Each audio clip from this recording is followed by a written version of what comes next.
Hello to our friends and viewers. I'm Jana Stafford with BIC Magazine, and joining me today is Donald Payne, economics professor with Brazosport College and director of the Brazosport College Economic Forecasting Center. Thank you so much for joining us today. Thank you. As the director of the Forecasting Center, I know you have a lot on your plate, so I appreciate your time today. And I always enjoy interviewing a fellow Aggie with all the Cajuns that surround me at BIC Alliance. So I definitely appreciate it. So let's get to the economic situation in Brazoria County, shall we, Donald? Yes, ma'am. Okay.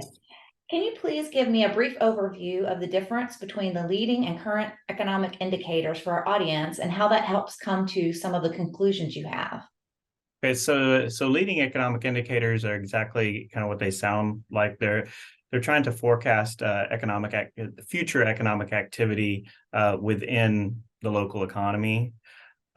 So they're basically telling us where the economy is going to be 3 to 6 months down the road.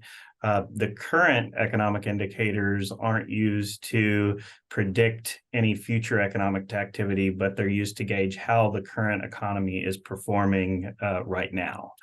Okay. Well, what are the four current economic indicators that are used to track Brazoria County's economy? So we have sales tax receipts, hotel motel tax receipts, and those are for Brazoria County.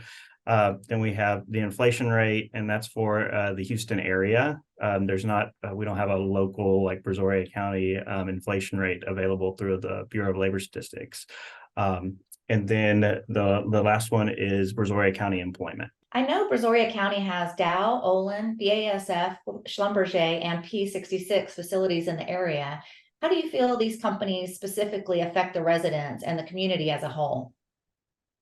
So not only do all of these companies contribute to local school districts and to like the Brazosport College Foundation with their donations, but in addition to that, every manufacturing job that is created, those are what we call direct jobs. But then in addition to that, you're going to have indirect jobs, which are all like the contractors and the suppliers of those manufacturers.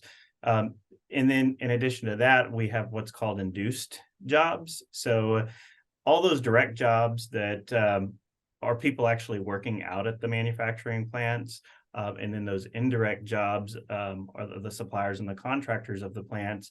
They're all going to be going to local restaurants, going to local grocery stores. So then all those are what we call induced jobs. So there's a larger multiplier for the manufacturing sector than other sectors when each one of those jobs are created.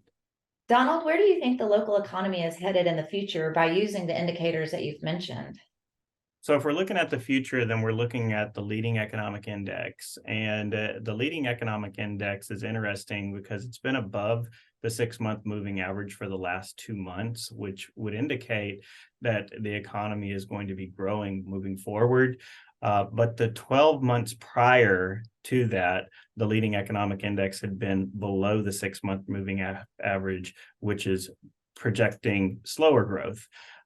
So really what I need is a couple more months, or at least one more month of positive leading economic indicators to make that prediction that future economic growth is going to continue, because we did see an economic slowdown in the local economy from August 2022 through February of 2022. But the last 5 months, the economy's been performing well, and it's just whether that trend is going to continue or not. We need another month or two of leading economic positive performance. Okay, so it was a good summer, huh, for Brazoria? Very good summer. That's good to hear. Have there been any recent changes in the local economy and anything interesting that you've seen coming down the pike?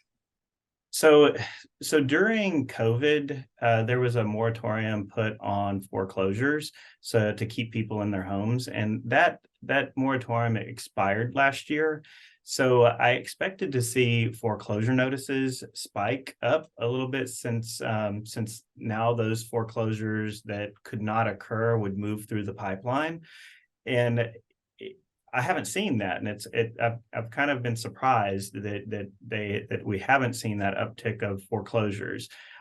In August of this year, just this last month, there was a double in the number of foreclosure notices filed in Brazoria County. So it's never good to see, somebody lose their home, but it's kind of a validation of what I've been expecting, because I've been kind of looking for that.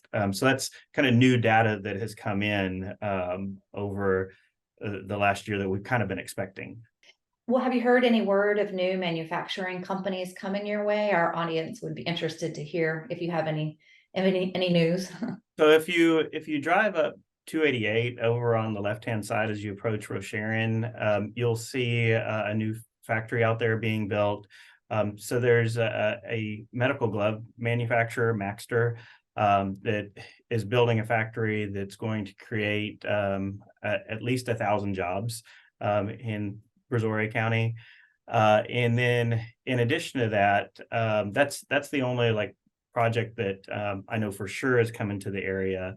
But talking to the Economic Alliance of Brazoria County, they have prospects and what they call serious prospects. And within the next couple years, they have over $4 billion of potential projects that could come to the local area, and those would create over 2,000 direct jobs. Wow, that's exciting. That's definitely a lot going on and coming your way. So I think that's it. And so in closing, I want to thank you again, Donald, for joining us today.